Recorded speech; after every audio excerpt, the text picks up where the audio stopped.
Hi, folks. My name is Girish, Bali, the host for Back to Basics, another Back to Basics for another week. Today, we're going to be talking about, tarot cards. How is that? Now, does that mean that if tarot cards is there, then ghost is there?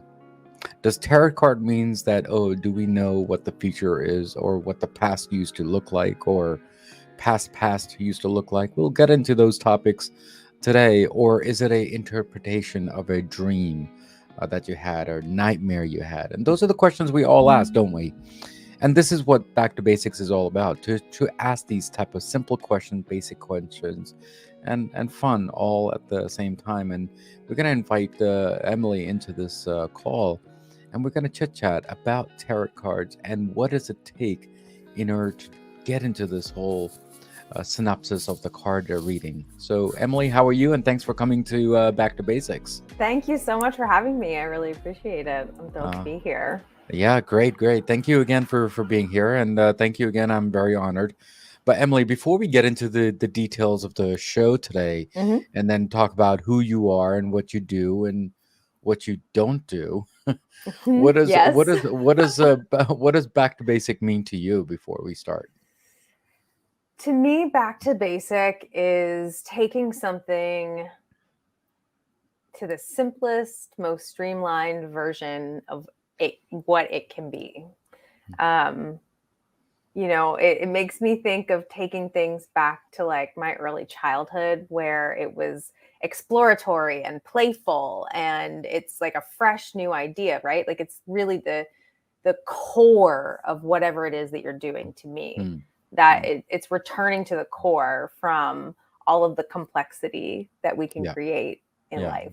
Yeah. So thank you again, Emily, for being here, and thank you for answering that question.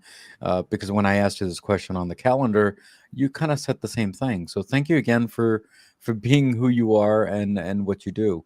Absolutely. Emily, how complicated is this tarot card reading? Let's start with that. How complex is it? It's not complicated. I think that there are a lot of misconceptions around what tarot is or how people could use the cards or what their purpose is. But it's a really rather straightforward system. The tarot deck is made of two parts. You have the major arcana and the minor arcana. And the major arcana are kind of like our magic cards. So when they show up, we want to pay special attention to them. And there are 22 of them, numbered 0 to 21.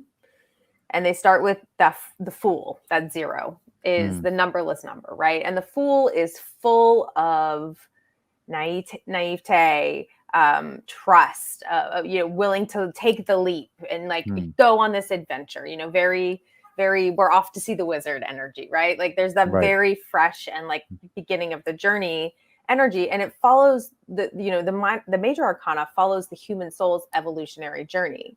So we start with that really trusting, naive, like jumping off the ledge. And we go all the way up through this big, long sort of hero's journey into the whole healed, holy energy of the world.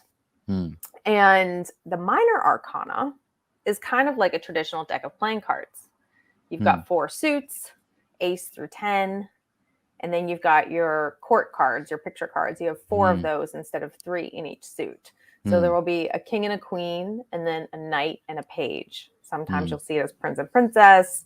Sometimes it's mother, father, son, and daughter, because all of the cards are archetypes. So you have that sort of archetypical structure and the sort of basic tenets of this is how the deck is set up. So there is complexity in that it can be overwhelming. There are 78 cards. Like that's not a small number. Right. If you're trying to sit here and memorize them, like that's not really going to work as well. But if you start thinking about, there's a structure here, this means something, and you kind of it's able to simplify it.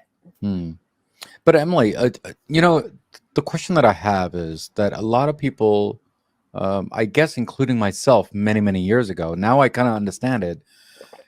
Tarot card kind of equals to religion, and But is that true or is that a myth? What are your thoughts on that? There are a lot of misconceptions about what tarot is or could mean or what it does. Okay. My belief personally is that it is a tool that we can use to tap into our own intuition, to speak to ourselves. We have neurons in our guts. Our gut has like, there are neurons firing, but that information that we hold in our hearts and our guts doesn't always make it up to our heads, right? And so the tarot is a tool to kind of translate that information for ourselves. So I like to say it's a visual representation or a physical representation of that information, right? It's like something you can look at and say, oh, this is what I'm trying to express that I didn't quite have words for or language for, or the ideas hadn't formed, but the feeling was there. It's like texting yourself a meme, it's like, this is what I'm trying to say to you. And I think, there are misconceptions that it can be the devil's work, that it is, there's something satanic or religious about it, but it has nothing to do with any of that. It like truly doesn't. These cards, they specifically just help you tap into whatever it is that you're trying to explore within yourself and in that intuition. So this is not religion, but this is historical.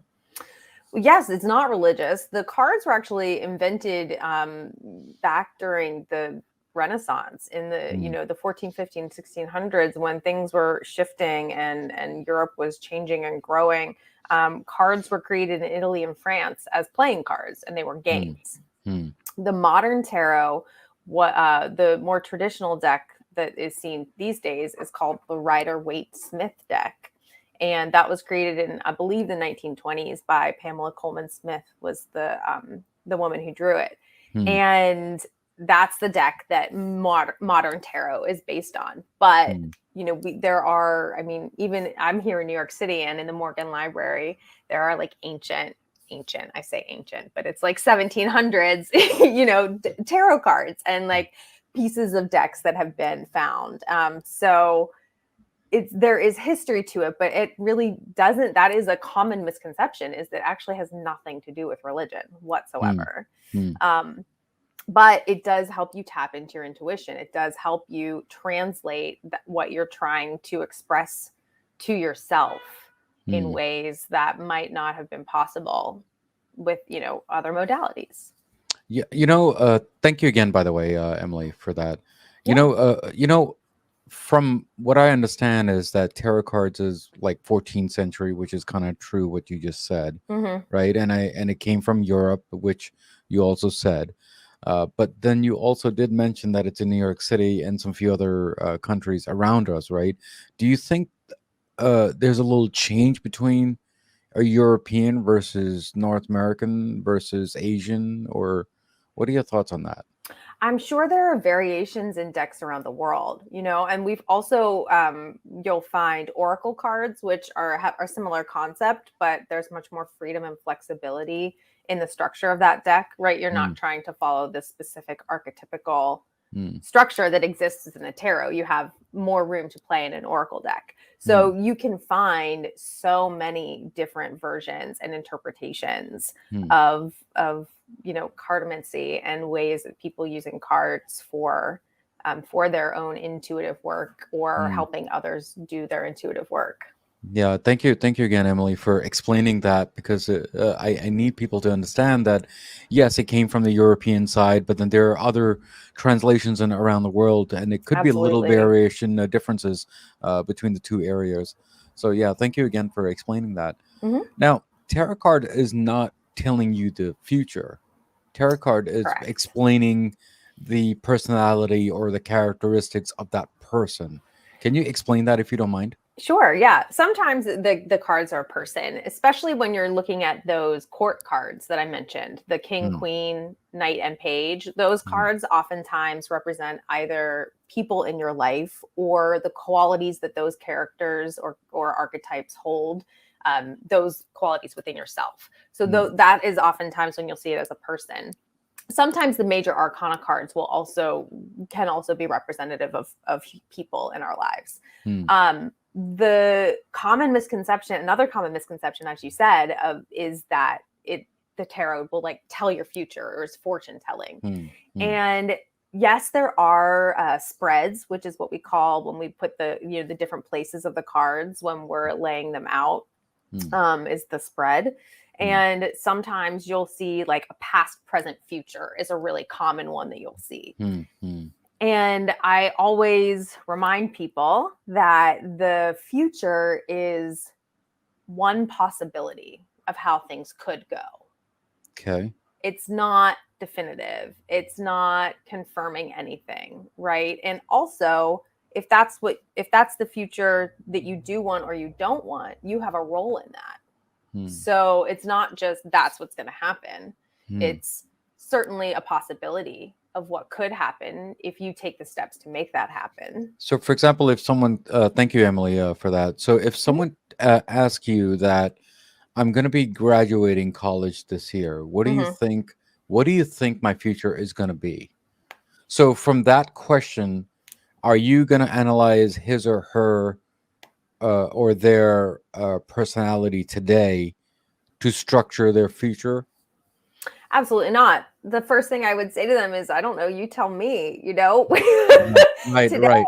Right. Today, we can use these cards to say, well, what is, what do you want to ask about specifically? Is it like, do you have a question about taking a certain industry path? Do you have a question about taking a certain career path or a certain higher education path? Do you have more of a question about relationship or community or, a creative project? Where are the places that you have these questions? Like, let's narrow it down a little bit. Or, sometimes people like to say, I just want to see what the cards have to say to me. And so if that's the case, we might say, use a spread I like to use that is what will help you, what will hinder you, and what's your untapped potential.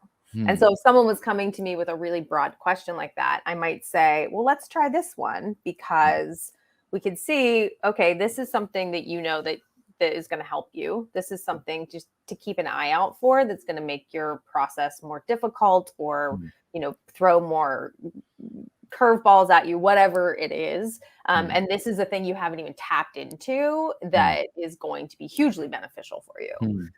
So like that would probably be the approach I would take in that moment. But again, it's the reminder that we're not predicting the future. No, of course not. Of course not. Thank you again, Emily, for explaining that. You brought up a word called relationship, and that has been used loosely when it comes to tarot card reading. So can you explain that? Am I going to be divorced, or am I going to be married, or am I going to be XYZ, whatever the questions are for relationships, right? Or am I going to have a boyfriend? Am I going to have a girlfriend?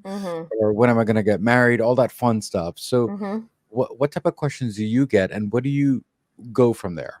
Absolutely. Relationship and career are the top two questions, of course, for most people. Yeah. And when it comes to relationships, again, the cards are helping you see information that you already know. So it's really just highlighting what you at your core believe about this relationship, whether it is, one that you think you might be able to salvage, or it might be over, or there is something for you, or you have a belief that maybe you're never going to find a relationship, and that, and that's something to then be thinking about and excavating, that it comes from within, right? It's the same as any other mindset. A scarcity mindset is going to be a scarcity mindset, whether it's about a relationship, about your finances, about, how many shows you can binge on Netflix, whatever it is, right? The mindset is the mindset. So there are so many different ways to approach it. And for me, I come from like I said, a theater background, or I don't know if I've said that as we've been recording, but I come from a theater background. So I love collaboration. I love participation. And when I'm doing a reading with someone, it is a very collaborative experience. So, we'll pull the cards and we'll have decided what the spread is before we start, and whether there is a direct question or we're doing something more general. But when we pull the cards, I will talk about what the meaning of the card is, and then I'll ask you, how does that resonate for you? Or does it not? And is there another direction we could take this card, because that one doesn't feel like it's the most aligned for you? Or that is so on the nose, you can't believe it. Let's dive a little deeper into that. Yeah, thank you again, Emily, for explaining all the history stuff and current stuff and around the world and what you have explaining. But let me ask you this here. You as a person, how did you get into tarot card reading? I mean, what really inspired you? What triggered you? I mean, obviously you're not going to wake up in the morning and saying, I'm going to be a reader. So there had to be, Not quite. It didn't quite happen that way. Exactly. So there had to be some type of thing. And what do we look for as to be a tarot card reader? Or what do I need to look for? What are your thoughts on that, Emily? Well, anybody can read tarot cards, first of all. Okay. Anybody can do it. There are so many different beautiful decks out there. I personally started because my therapist introduced me to tarot. Okay. When my grandmother passed away in 2014, I started going to therapy, and it was one of the best decisions I made in my life. Oh, sorry for your loss. And thank you. It was a really challenging time, because I loved my grandmother very much. But she was also, she had lived a very long life. She had not lived an easy life. She was very, complicated woman. And there was a lot of stuff that had been passed down generationally. And I was like, we're not doing that anymore. Sure. So I started therapy, and every now and again, when I didn't know what to do, if I didn't know what direction to go or wasn't sure what was going to happen, my therapist would say, why don't we pull a card? And we would. And so we would pull a card every now and again. And we started doing it more and more frequently. And I would say probably in 2017 or 2018, she was like, I was looking for a daily practice for myself. I didn't really have anything that I did every day just for me. And she said, why don't you start pulling a tarot card? I said, well, I don't have any, and she said, okay, it's like you can download an app for your phone. Duh, there's an app for everything. So I downloaded an app. It was like $10, which is a lot for an app, but for a tarot deck, not so bad. And I started pulling a card every day because I had a little red bubble I had to get rid of. And every day I would tap that card and it would give me the description of the card. So I started learning what each of them meant before I even had a deck in my hands. And then shortly before the pandemic started, I was gifted my first physical copy of a deck.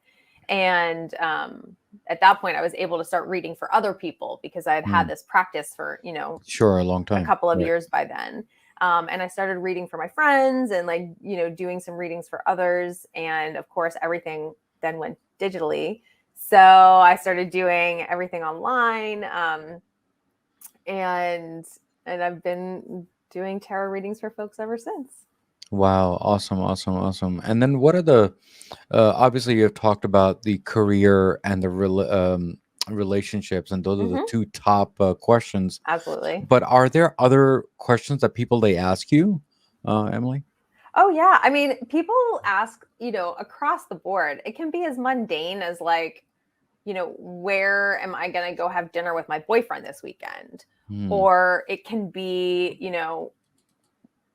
where do I want to go for my bachelorette? If somebody's getting married, right? You could have bigger questions like that. And like I said, the relationship and the career, sometimes it's not romantic relationship, but it's about familial relationship or siblings or a friendship.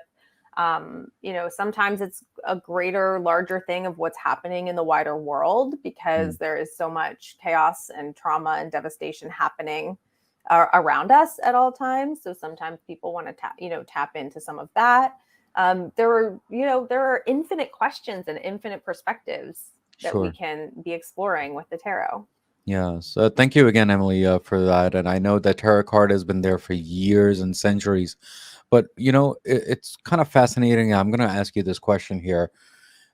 Why are Gen Zs, from your perspective, why are Gen Zs actually going to tarot cards? Is it they're becoming more spiritual today versus, I guess, the X's and the Y's? I mean, what are your thoughts on that?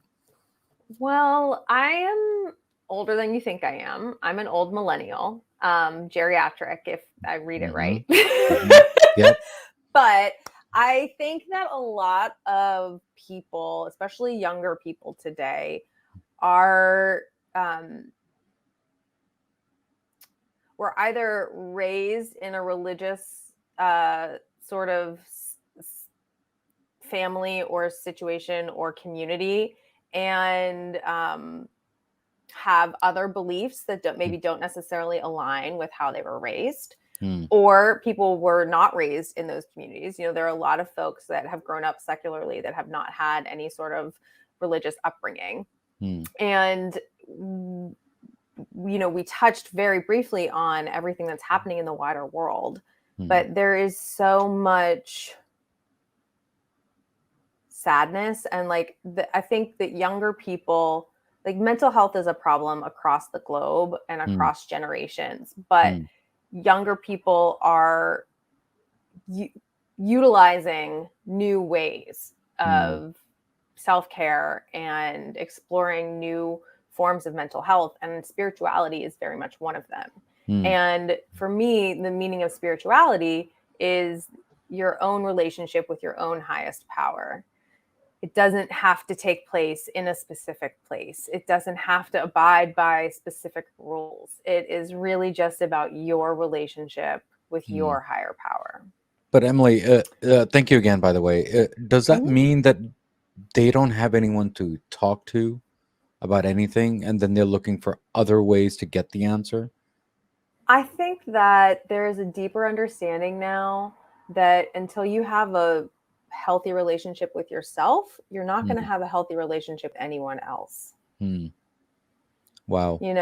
And that I think is something that young people today understand more, because they have had more of an opportunity to think about it. And also we think about how they've grown up around social media and sort of and technology and all of these things that have sort of isolated us from one another, from the physically gathering. And so it's really hard to build relationships with people when you don't get to have those sort of nonverbal cues and those moments of just Exactly. small interaction. If you're getting on a Zoom meeting with your whole office, it's not the same thing as sitting down in the conference room and talking about what was on, Drag Race last night. I mean, it's not going to happen the same way. And so the socialization is more challenging.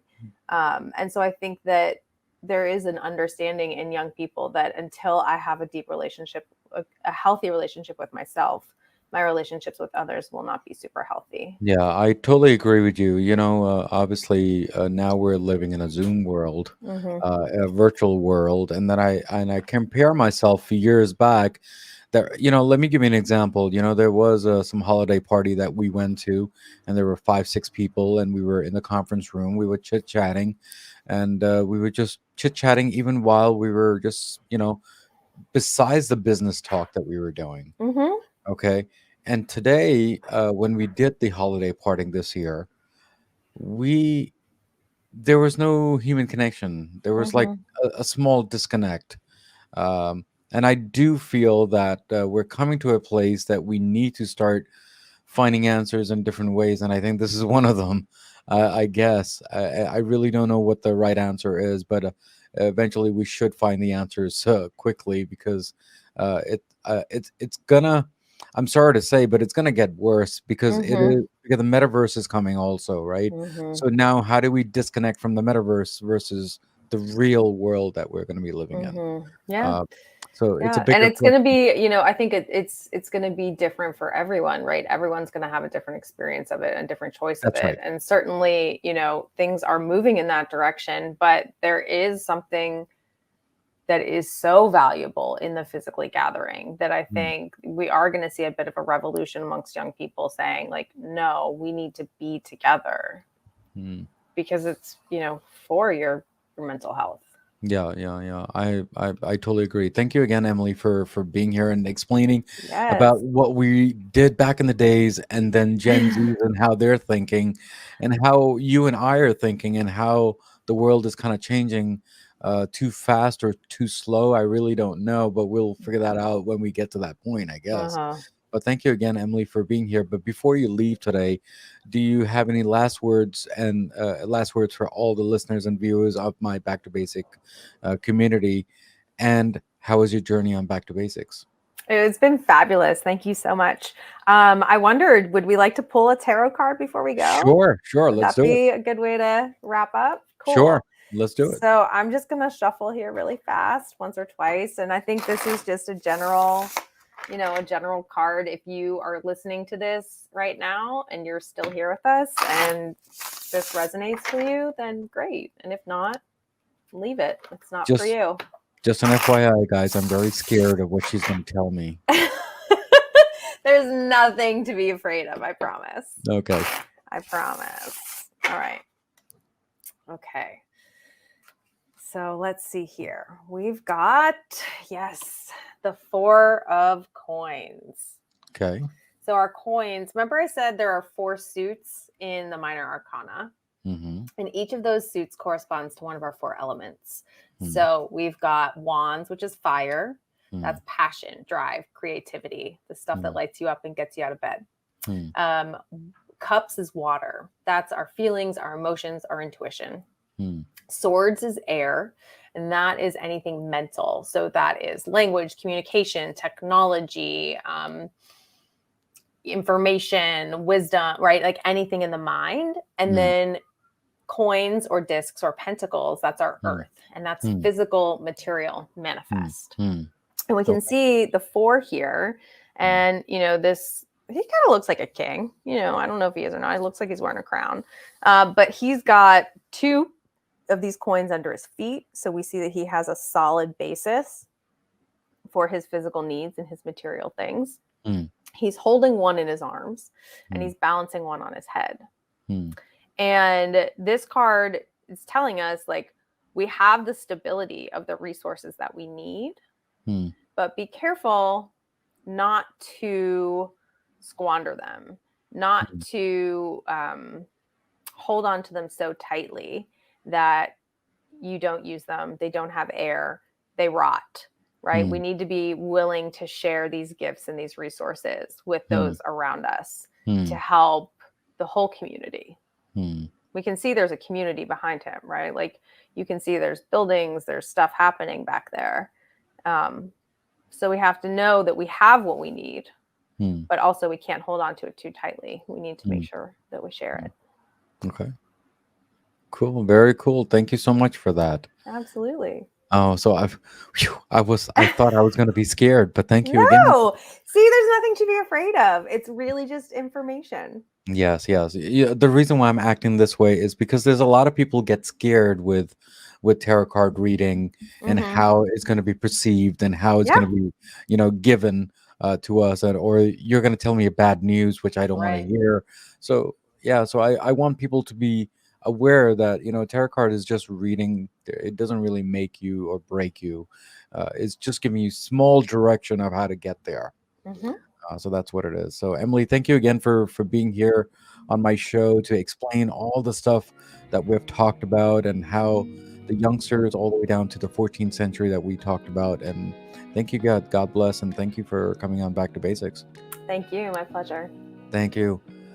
So guys, we spoke with Emily today and we talked about tarot cards and we talked about, wow, what a reading today, right? And we talked about all the 14th century all the way down to nowadays and how Gen Zs are thinking nowadays. And you know what? We should be taking care of ourselves. And that's what they always say which is self-care. Now, here's a quote of the day, and the quote of the day is going to be a little funny, and hopefully Emily will like that. And here's the quote of the day. The quote of the day is, "I can read the tarot cards and believe in ghosts." Ooh, Maybe, I don't know, some people, they usually like ghosts, and some people, they think that tarot cards is all about ghost and evil and good things and bad things. We'll figure that out later when we get on to part 2 of the tarot cards, I guess. But guys, as usual, as always, what do I always say at the end of my episode? Everything in life goes back to basics, and that's what we did today, guys. Guys, take care, God bless. Keep on commenting on all the episodes, including this one, because it will help me in the long run with your comments. And plus, there are 3 things, including this episode and every episode, that I am always grateful, and it's going to be the best, which is the content, the guest, and definitely the host. Guys, take care, God bless, and I will see you next week on Back to Basics. Take care, God. Next week's episode on Back to Basics means you are getting rid of that amount of credit limit that's available to you. And that is a cushion that the credit scoring models depend on to be able to say, is this person going to be able to make payments on time in the future? By getting rid of that credit limit, it means you're closer to your balance is closer to your overall credit, usage. Your usage is closer to your credit limits. And so it looks like you're closer to being maxed out. So maybe it just depends on where you're at. But if you